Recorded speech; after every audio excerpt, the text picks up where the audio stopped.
ఆంధ్రప్రదేశ్లోని ఒక చిన్న పల్లెటూరు. అక్కడ ప్రతి ఉదయం పక్షుల కిలకిల, దూడల మేకలతో ప్రారంభం అవుతుంది.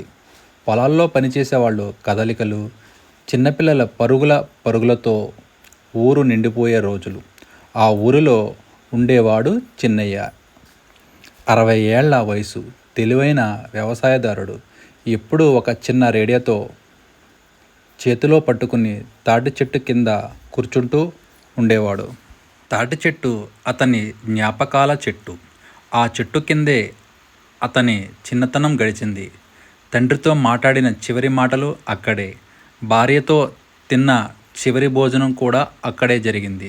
ఒకరోజు చిన్నపిల్లల గుంపు అక్కడ తాటి పండ్లు వేస్తూ ఆడుతుండగా ఓ చిన్నపిల్లవాడు జారి పడిపోయాడు. చిన్నయ్య పరిగెత్తుకు వెళ్ళి ఆయన్ని కాపాడాడు. బాలుడా, ఈ చెట్టుకి కనుక మీరు హాని చేస్తే మన ఊరే బాధపడుతుంది.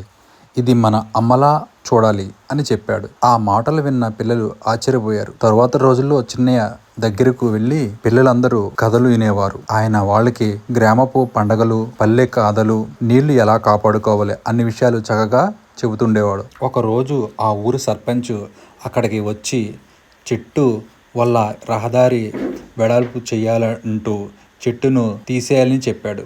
చిన్నయ్య ఒప్పుకోలేదు. ఈ చెట్టు కాదంటే నా గుండె ముక్కలు కోసినట్టు, అది కోస్తే ఊరి చరిత్ర కోసినట్టు అన్నాడు చిన్నయ్య. ఆ మాటలు ఊరంతా వినిపించింది. పిల్లలు పెద్దలు కలిసి సర్పంచ్ను అడిగి చెట్టు తీయకుండా రోడ్డును వేరే దిశకు తీసుకువెళ్లారు. చిన్నయ్య కళ్ళలో ఆనందం, గర్వం కలిసిపోయాయి.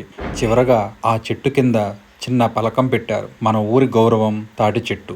సందేహం: పల్లె అనేది కేవలం ఒక ప్రదేశం కాదు, అది జ్ఞాపకాల పుట్ట.